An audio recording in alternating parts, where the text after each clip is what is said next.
पूरी यूनिवर्स में सिर्फ एक ही ऐसी जगह है जहां ह्यूमन बीइंग्स जिंदा रह सकते हैं। ऐसा मालूम होता है जैसे अर्थ को इंसानों के लिए ही बनाया गया है।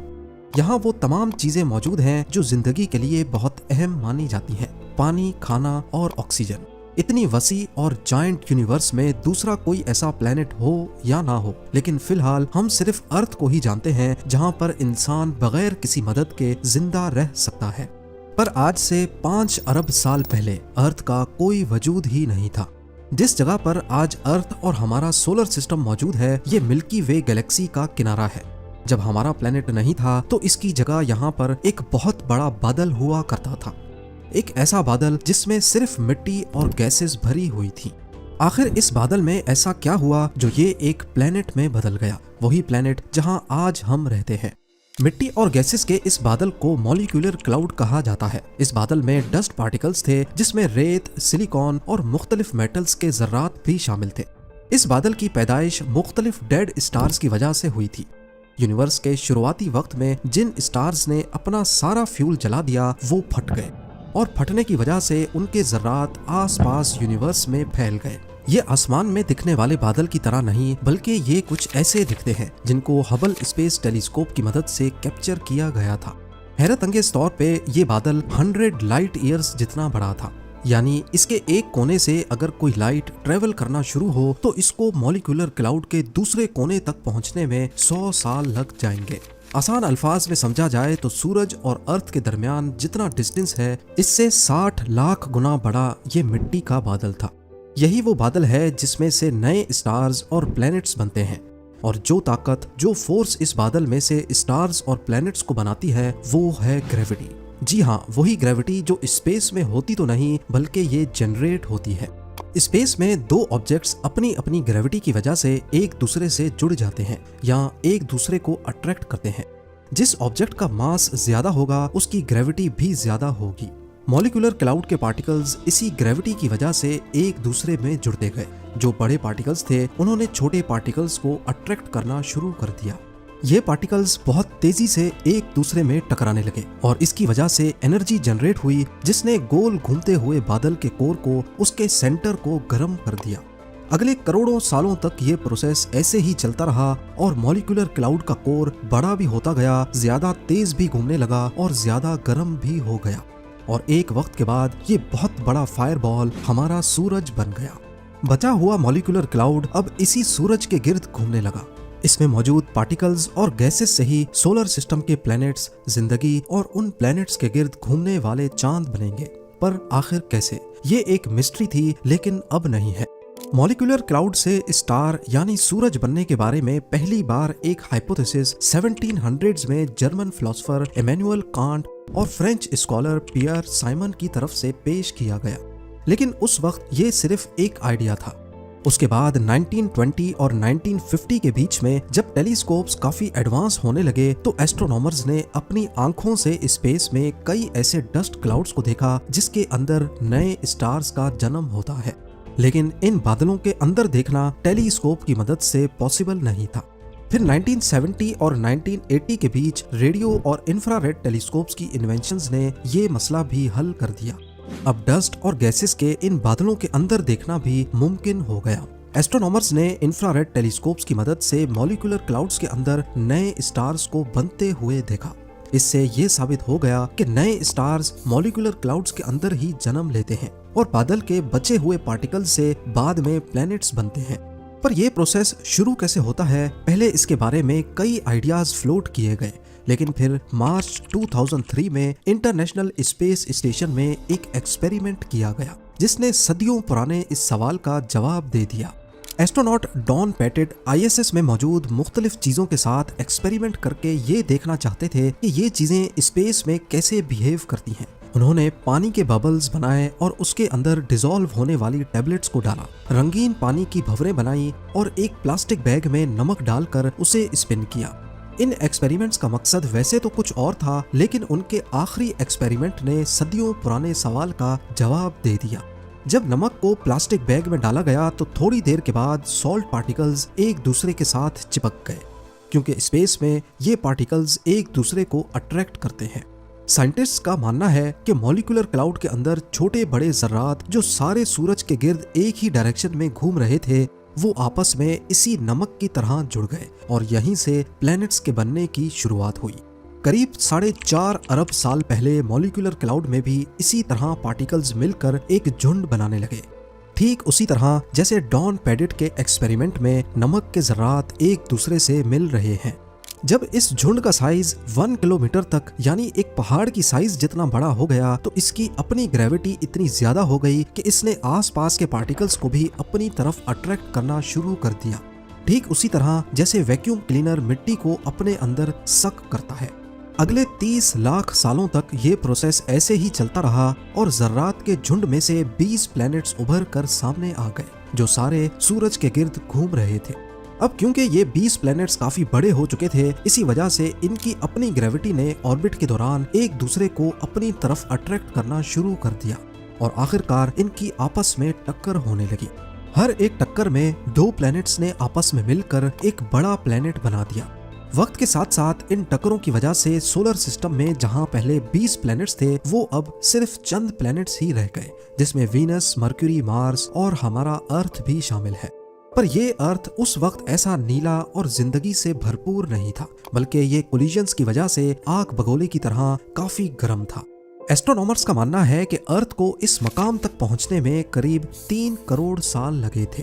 उस वक्त अर्थ का टेम्परेचर 5000 डिग्री सेल्सियस के करीब था, यानी अगर इस पॉइंट पे यहाँ कोई लिविंग ऑर्गेनिज्म आ भी गया तो ये सेकंड से भी कम टाइम में भाप बनकर खत्म हो जाएगा।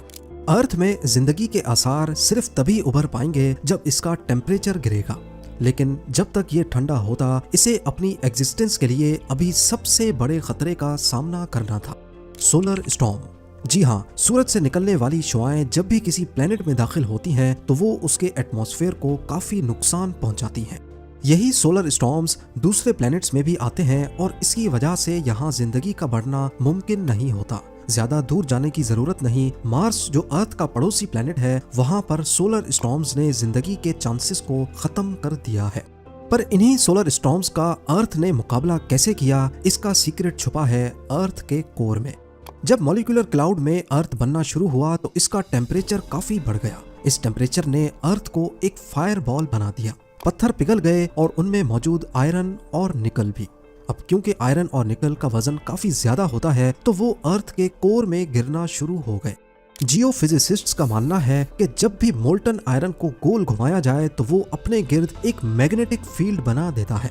अब क्योंकि अर्थ के कोर में मोल्टन आयरन की क्वांटिटी ज्यादा है तभी वो एक मैग्नेटिक फील्ड जनरेट करता है और स्पेस में ये मैग्नेटिक फील्ड का असर जहां तक रहता है इसे मैग्नेटोस्फीयर कहते हैं। नॉर्मली ये मैग्नेटिक फील्ड अर्थ की वो साइड जो सूरज को फेस कर रही है उसमें 3,70,000 किलोमीटर तक फैली हुई है, यानी लगभग जितना दूर चांद है। और जो साइड सूरज को फेस नहीं कर रही उसमें अर्थ की मैग्नेटिक फील्ड लाखों किलोमीटर्स तक फैल जाती है। यही वजह है कि सूरज से निकलने वाली रेडिएशंस को मैग्नेटिक फील्ड रोक देती है। नॉर्थ और साउथ पोल पे ये मैग्नेटिक फील्ड कम है तो यहाँ पर ये रेडिएशन एटमॉस्फेयर में दाखिल होकर पार्टिकल्स के साथ मिलकर अरोरा इफेक्ट पैदा करती है, जिन्हें हम नॉर्दर्न और सदर्न लाइट्स भी कहते हैं। लेकिन ये रेडिएशंस इतनी कम है कि इसका कोई नुकसान नहीं होता। नया अर्थ जिसने सोलर स्टॉर्म्स का मुकाबला तो कर लिया पर अभी भी ये जिंदगी के लिए परफेक्ट नहीं था। अर्थ को एक और मुश्किल तरीन मरहले से भी गुजरना था, एक प्लेनेट कोलिजन। इसका हम इंसानों को पता कैसे चला, इसके लिए हमें 1960s में जाना होगा। अमेरिका ने कई अपोलो मिशंस प्लान किए और एस्ट्रोनॉट्स को रिसर्च के लिए चांद पर भेजा। पहले ये माना जाता था कि चांद अर्थ का ही टुकड़ा है जो किसी वजह से अर्थ से अलग हो गया, लेकिन जब एस्ट्रोनॉट्स चांद पर गए और वहां पत्थरों के कुछ सैंपल्स लेके आए तो देखने में ये पत्थर अर्थ पर पाए जाने वाले पत्थरों जैसे नहीं दिखते थे। ऐसा मालूम होता है कि इन पत्थरों को जलाया गया हो। मजीद इन्वेस्टिगेशन से मालूम पड़ा कि चांद और अर्थ के पत्थर में मौजूद ऑक्सीजन आइसोटोप्स एक जैसे हैं, जिससे ये साबित होता है कि चांद था तो पहले अर्थ का ही हिस्सा, लेकिन बहुत ज्यादा गर्माइश ने इसका ये हाल किया है। इतनी ज्यादा गर्माइश सिर्फ एक ही चीज पैदा कर सकती है और वो है किसी और प्लेनेट का टकराना। जब अर्थ आहिस्ता आहिस्ता ठंडा हो रहा था उस वक्त एक दूसरा प्लेनेट अर्थ की तरफ बढ़ने लगा। ये प्लेनेट करीब मार्स की साइज जितना बड़ा था और इसको थिया का नाम दिया गया है। जब थिया अर्थ से टकराया तो बहुत सारी एनर्जी रिलीज हुई।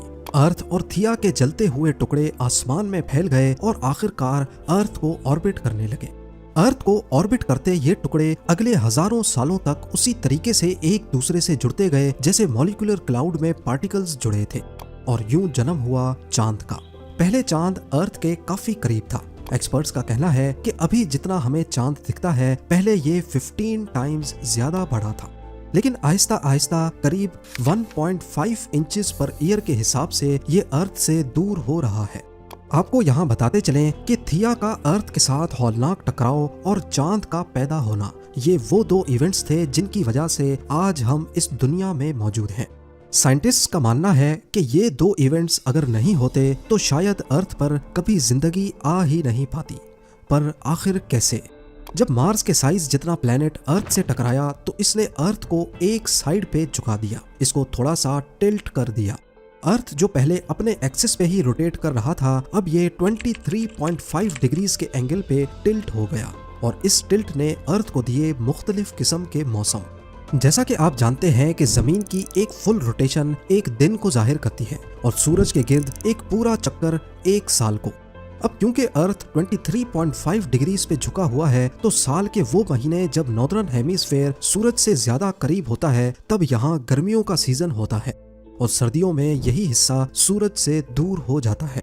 इस टिल्ट की वजह से अर्थ के सरफेस पर पूरा साल एक जैसी गर्माइश नहीं पड़ती और ना ही एक जैसी ठंड। इन बदलते मौसम की वजह से हमें मुख्तलिफ फ्रूट्स और सब्जियां खाने को मिलती हैं। साल भर मुख्तलिफ रंग देखे जा सकते हैं और मानसून में बारिश के साइकिल की वजह से पीने का साफ पानी रिवर्स के जरिए मिलता है। इसके अलावा चांद के बनने की वजह से समंदरी लहरें भी बनती हैं। ये लहरें समंदरी मखलूक के लिए न्यूट्रिएंट्स फराहम करती हैं, क्योंकि अगर ये लहरें ना होती तो समंदर में न्यूट्रिएंट्स सिर्फ चंद स्पॉट्स पे ही रहते। लेकिन यहाँ पर सवाल ये पैदा होता है कि समंदर में लहरें तो तब बनेंगी जब अर्थ पर पानी होगा, जो जिंदगी के लिए सबसे अहम है। तो फिर आखिर अर्थ पर पानी आया ही कहाँ से? ये साइंटिफिक कम्युनिटी के लिए सबसे बड़ी मिस्ट्री रही है। जनवरी 2005 में नासा ने डीप इम्पैक्ट नामी एक प्रोब स्पेस में लॉन्च किया। इसको 27 करोड़ किलोमीटर दूर टेम्पल 1 नामी एक कॉमेट के पास भेजा गया। इस प्रोब के आगे 350 किलो का कॉपर इम्पैक्टर लगाया गया, जिसे टेम्पल 1 से जाकर टकराना था।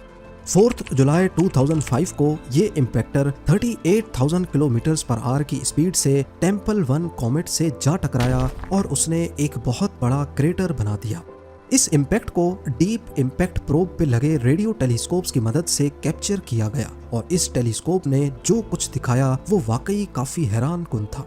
टक्कर की वजह से जो लाइट निकली उसको स्पेक्ट्रोस्कोपी की मदद से एनालाइज करने पर मालूम पड़ा कि टेम्पल 1 के अंदर बर्फ की फॉर्म में पानी भरा हुआ है। अब ये तो साबित हो गया कि सूरज से बहुत दूर एस्ट्रॉयड बेल्ट में मौजूद कॉमेट्स के अंदर पानी मौजूद है। लेकिन आखिर ये कॉमेट्स अपना ऑर्बिट छोड़कर अर्थ तक आए कैसे, और वो भी करोड़ों की तादाद में? एक्सपर्ट्स का मानना है कि ये काम हमारे सोलर सिस्टम में मौजूद सबसे बड़ा प्लेनेट ही कर सकता है, जुपिटर। जी हाँ, जुपिटर हमारे सोलर सिस्टम का सबसे बड़ा प्लेनेट है और जाहिर है इसकी ग्रेविटी भी अर्थ से कई गुना ज्यादा है। और इसकी खास बात यह है कि ये एस्ट्रॉयड बेल्ट के बिल्कुल करीब ऑर्बिट करता है। एस्ट्रोनॉमर्स का मानना है कि पास्ट में एस्ट्रॉयड बेल्ट में जितने भी बड़े साइज के कॉमेट्स और एस्ट्रॉयड्स मौजूद थे, उनके नॉर्मल ऑर्बिट को जुपिटर की ग्रेविटी ने एलिप्टिकल ऑर्बिट में कन्वर्ट कर दिया। नॉर्मल सर्कुलर ऑर्बिट वो होता है जब एस्ट्रॉयड सूरज के गिर्द परफेक्ट सर्कल में चक्कर लगा रहे हों, लेकिन जब जुपिटर की ग्रेविटी ने उनको अपनी तरफ अट्रैक्ट किया तो वो अपने सर्कुलर ऑर्बिट से निकलकर ओवल शेप के ऑर्बिट में चले गए, जिसे एलिप्टिकल ऑर्बिट कहते हैं। और इसी दौरान जब वो अर्थ के रास्ते में आए तो ग्रेविटी ने उनको अर्थ पर खींच लिया। जियोलॉजिस्ट का मानना है कि पानी अर्थ पर शुरुआत में नहीं था, बल्कि ये अर्थ के पैदा होने के 50 करोड़ साल बाद यहाँ आया है। पर यह हमें पता ही कैसे चला? जिरकॉन एक मिनरल है जो पत्थरों में पाया जाता है और इसके बनने के लिए पानी बहुत जरूरी है। और क्योंकि इसमें यूरेनियम के जर्रात भी होते हैं, इसी वजह से रेडियो एक्टिव डिके की मदद से इसकी एज का पता लगाया जा सकता है। अभी तक अर्थ पे मौजूद जितने भी जिरकॉन के सैंपल्स की एज निकाली गई है, उससे मालूम होता है कि वो 4 अरब साल पहले बने थे। यानी अर्थ पैदा होने के 50 करोड़ साल बाद। मॉलिक्यूलर क्लाउड से अर्थ की पैदाइश, मार्स जितने बड़े थिया का टकराना, अर्थ का टिल्ट होना और चांद की वजह से समंदर में लहरें पैदा होना, करोड़ों किलोमीटर दूर जुपिटर की वजह से अर्थ को पानी मिलना, जिंदगी के आसार बेहतर होते दिखाई देते हैं। यहाँ तक अर्थ का टेम्परेचर काफी हद तक गिर चुका था, करीब 100 डिग्री सेल्सियस तक। लेकिन जिंदगी के लिए सबसे अहम चीज अभी भी अर्थ में नहीं थी, ऑक्सीजन। तो अब आप मुझे कमेंट सेक्शन में बताएं कि अर्थ के एटमॉस्फेयर में ऑक्सीजन कैसे आया।